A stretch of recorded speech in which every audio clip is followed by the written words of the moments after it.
queridos hermanos, Dios les bendiga. En el tema de hoy veremos un poco de quiénes fueron San Mateo, San Judas Tadeo y San Simón. Para muchos de nosotros los creyentes son muy populares, sobre todo porque dos de ellos escribieron uno de los evangelios más amplios con 28 capítulos y el otro una epístola de un capítulo. De San Simón no tenemos escritos dentro de la Biblia, pero sabemos que fue compañero de San Judas Tadeo, como más adelante lo veremos. Bien, comencemos con San Mateo. ¿Quién fue Mateo? Mateo significa regalo de Dios, viene de la lengua hebrea, se llama también Leví y era hijo de Alfeo. Su oficio era el de recaudador de impuestos, un cargo muy odiado por los judíos, porque esos impuestos se recolectaban para una nación extranjera. Los publicanos o recaudadores de impuestos se enriquecían fácilmente. Como ejercía su oficio en Cafarnaúm, y en esa ciudad pasaba Jesús muchos días y obraba milagros maravillosos, ya seguramente Mateo lo había escuchado varias veces y le había impresionado el modo de ser y de hablar de este maestro formidable. Un día, estando él en su oficina de cobranzas, quizás pensando acerca de lo que debería hacer en el futuro, vio aparecer frente a él nada menos que al Divino Maestro, el cual le hizo una propuesta totalmente inesperada. Ven y sígueme. Mateo dispuso despedirse de su vida de empleado público, dando un gran almuerzo a todos sus amigos, y el invitado de honor era nada menos que Jesús, y con él sus apóstoles. Y como allí se reunió la flor y nata de los pecadores y publicanos, los fariseos se escandalizaron horriblemente y llamaron a varios de los apóstoles para protestarles por semejante actuación de su jefe. ¿Cómo es que su maestro se atreve a comer con publicanos y pecadores? Jesús respondió a estas protestas de los fariseos con una noticia que a todos nos debe llenar de alegría. No necesitan médico los que están sanos, sino los que están enfermos.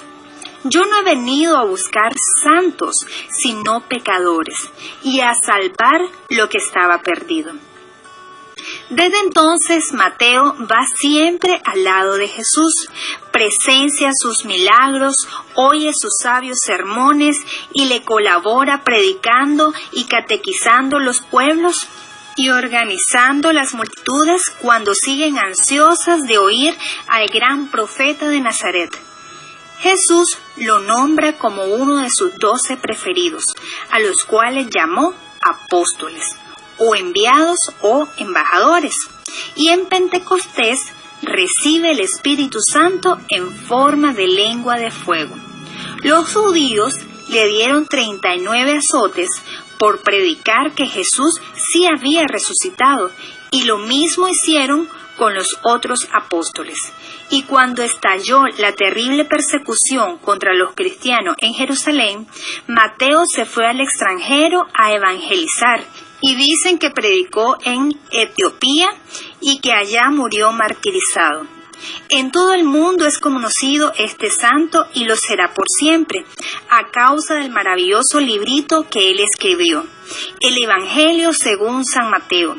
Este corto escrito de solo 28 capítulos y 50 páginas ha sido la delicia de predicadores y catequistas durante 20 siglos en todos los continentes. San Mateo, en su Evangelio, palabra que significa buenas noticias, copia sermones muy famosos de Jesús, como por ejemplo el Sermón de la Montaña, el sermón más bello pronunciado en esta tierra, el Sermón de las Parábolas y el que les dijo a sus apóstoles cuando lo iba a mandar a su primera predicación. Narra milagros muy interesantes y describe de manera impresionante la pasión y muerte de Jesús. Termina contando su resurrección gloriosa. Quizás no haya haya en el mundo otro libro que haya convertido más pecadores y que haya entusiasmado a más personas por Jesucristo y su doctrina que el Evangelio según San Mateo. No dejemos de leerlo y meditarlo. A cada uno de los 4 evangelistas se le representa por medio de uno de los 4 seres vivientes que según el profeta acompañan al Hijo del Hombre. Un león que simboliza el valor, el toro la fuerza, el águila los altos vuelos y el hombre la inteligencia. A San Marcos se le representa con un león, a San Lucas con un toro, porque empieza su evangelio narrando el sacrificio de una res que estaban ofreciendo en el templo. A San Juan por medio del águila, porque este evangelio es el que más alto se ha elevado en sus pensamientos y escritos. Y a San Mateo lo pintan teniendo al lado a un ángel en forma de hombre, porque su evangelio comienza haciendo la lista de los antepasados de Jesús como hombre y narrando la aparición de un ángel a San José. Ahora veamos a Judas Tadeo. ¿Quién fue Judas Tadeo? De inicio tenemos que tener claro que en las Escrituras nos hace referencia a Judas con 2 nombres y hacen referencia al mismo hombre. Esto es en Lucas 6:16 y Marcos 3:18. El nombre Judas es una palabra hebrea que significa alabanzas sean dadas a Dios. Tadeo, término proveniente del idioma arameo, significa el valiente, hombre de pecho robusto. Cleofás se casó con María de Cleofás después de enviudar de su primer matrimonio, del que nació San Judas Tadeo. Esta otra María es la hermana de la Virgen María, que estaba al pie de la cruz, Juan 19:25. Por lo tanto, Santiago el Menor y Judas serían primos de Jesús y sobrinos de San José y la Santísima Virgen. Sin embargo, no se ha logrado especificar si María de Cleofás era hermana de sangre de la Virgen María o solo su cuñada, porque en ese tiempo se llamaba hermanos a los parientes en general. San Judas Tadeo predicó primero en Judea, luego pasó a Mesopotamia y finalmente en Persia. Ahí se reunió con el apóstol San Simón y juntos combatieron las herejías de Saroes y Arfesat, 2 sacerdotes paganos que levantaron al pueblo contra las obras de los apóstoles. Ambos apóstoles recibieron juntos la corona del martirio y por eso la Iglesia lo celebra el mismo día. La epístola o carta de Judas forma parte del Nuevo Testamento y es atribuida a San Judas Tadeo. Fue escrita en griego entre los años 62-65. Antes de la caída de Jerusalén. La escribe un Judas, hermano de Santiago, y no está dirigida a ninguna persona ni iglesia en particular. En ella se reprende a los falsos maestros y se hace una invitación a mantener la pureza de la fe. La carta termina con una bella oración que dice: al único Dios, que es nuestro Salvador, por medio de Jesucristo nuestro Señor, sea la gloria, el honor, la fuerza y el poder desde antes de los tiempos, ahora y para siempre. Amén.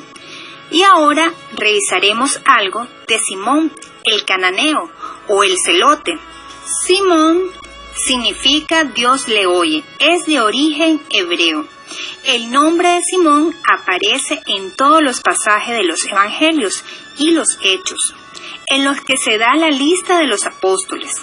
Para distinguirlo de San Pedro se le llama Mateo 10:4, Marcos 3:18, cananites y celotes, Lucas 6:15, Hechos 1:13. Ambos nombres, cananites y celotes, tienen el mismo significado y su traducción al hebreo es Cana. el celoso. El nombre no significa que haya formado parte de los celotes, sino que él era muy celoso a la ley judía, la cual él practicaba antes de ser llamado por el Señor. Poco sabemos de su vida, pero una tradición señala que predicó el Evangelio en Egipto, por San Fortunato, obispo de Poitiers del siglo VI. Sabemos que fue sepultado en Persia, donde había sido muerto con su compañero San Judas. La imagen que lo representa recoge una tradición que cuenta que en su martirio fue cortado con una sierra de leñador por los adoradores del sol en Persia. El atributo de la sierra es el más clásico desde el siglo XV. Por ello lo invocan como patrono los aserradores. Queridos hermanos, demos gracias a Dios por permitirnos compartir un poco de la historia de los apóstoles que Jesús escogió para difundir su evangelio. Hasta la próxima y que el Señor nos bendiga siempre.